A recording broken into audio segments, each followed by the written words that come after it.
Hi everyone. నేను ఈ వీడియోలో స్టాయికియోమెట్రీలో కొన్ని టాపిక్స్ ఎక్స్‌ప్లెయిన్ చేస్తున్నాను. అవేంటంటే యాటమ్స్ అంటే ఏంటి, తర్వాత మాలిక్యూల్స్ అండ్ అటామిసిటీ. సో, వీటి డెఫినేషన్స్ చూసినట్లయితే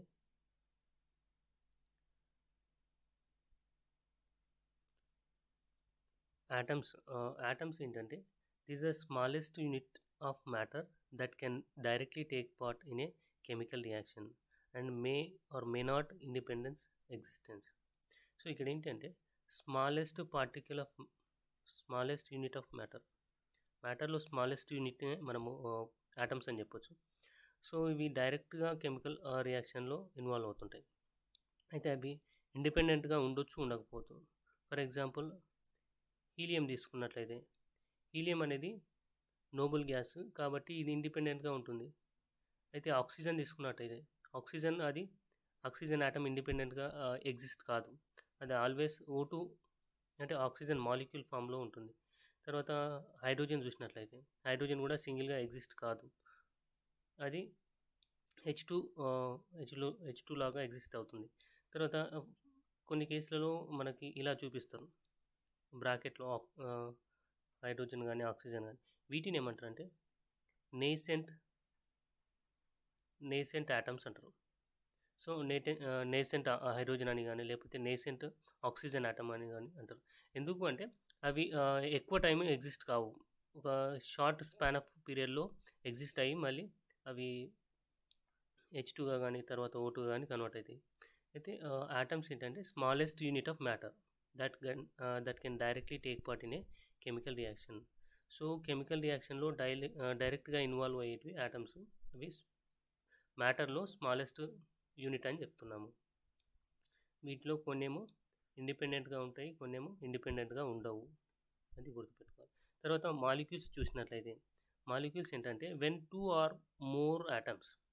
so, 2 or more atoms of same or different elements combine to form a molecule and have free existence.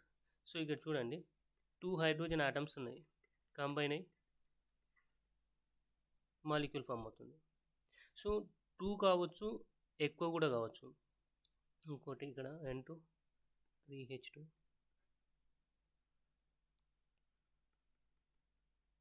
So, ఇక్కడ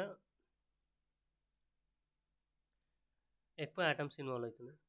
so, 2 atoms or more than 2 atoms, రెండు లేదా అంతకన్నా ఎక్కువ ఆటమ్స్ కలిసి మనకు molecules అనేటివి ఫామ్ అవుతున్నాయి. అవి ఫ్రీగా ఎగ్జిస్ట్ అవుతుంటాయి. సో, నేచర్‌లో మాలిక్యూల్స్ అనేది ఫ్రీగా ఎగ్జిస్ట్ అవుతాయి. తర్వాత అటామిసిటీ చూసినట్లయితే, అటామిసిటీ ఏంటంటే సింపుల్‌గా number of atoms in a molecule. ఒక మాలిక్యూల్‌లో ఎన్ని యాటమ్స్ ఉన్నాయో దాన్ని బేస్ చేసుకొని మనము దాని అటామిసిటీ చెప్తాము. సో, ఒకవేళ 2 యాటమ్స్ ఉంటే దాన్ని డయాటమిక్ అంటాం. ఒక మాలిక్యూల్‌లో 2 యాటమ్స్ ఉంటే దాన్ని డయాటమిక్ మాలిక్యూల్ అంటాం. దానికి ఎగ్జాంపుల్ ఇక్కడ హైడ్రోజన్ చెప్పుకోవచ్చు, ఆక్సిజన్ చెప్పుకోవచ్చు. తర్వాత ఆహ్, ఈ విధంగా అంటే ఒక మాలిక్యూల్‌లో 2 యాటమ్స్ ఉంటే వాటిని డయాటమిక్ మాలిక్యూల్ అని చెప్పొచ్చు. అదేవిధంగా నైట్రోజన్ కూడా చెప్పుకోవచ్చు. తర్వాత try atomic try atomic try atomic molecule. So, మనకి ఈ డెఫినేషన్‌లోనే అర్థం చేసుకోవచ్చు. ట్రై అంటే 3 ఇండికేట్ చేస్తుంది కాబట్టి మనము దాన్ని ట్రై అటామిక్ మాలిక్యూల్ అని చెప్తున్నాము. సో, ఇక్కడ ఓజోన్‌ని ఓజోన్‌ని ట్రై అటామిక్ మాలిక్యూల్ అని చెప్తున్నాము. అయితే ఇక్కడ కొన్ని ఫార్ములాస్ తీసుకుంటున్నాను. వాటర్ దాని ఫార్ములా H2O మనకు తెలుసు.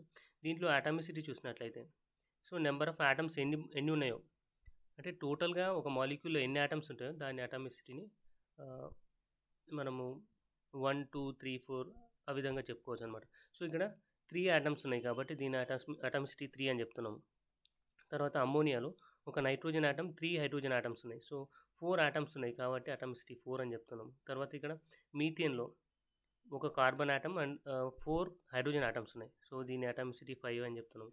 ఇక్కడ చూసినట్లయితే సల్ఫ్యూరిక్ యాసిడ్ H2SO4, దీంట్లో 2 హైడ్రోజన్ ఆటమ్స్, ఒక సల్ఫరు, తర్వాత 4 ఆక్సిజన్ ఆటమ్స్ ఉన్నాయి. సో, కంప్లీట్‌గా 7 ఆటమ్స్ ఉన్నాయి కాబట్టి దీని అటామిసిటీ 7 అని చెప్తున్నాము. తర్వాత గ్లూకోజ్ గ్లూకోజ్ ఫార్ములా ఏంటి అంటే C6H12O6 కంప్లీట్గా మనకి ఇక్కడ 24 ఆటమ్స్ ఉన్నాయి కాబట్టి గ్లూకోజ్ అటామిసిటీ ఏంటి అనేది చెప్తే మనము 24 అని చెప్పుకోవచ్చు అనమాట.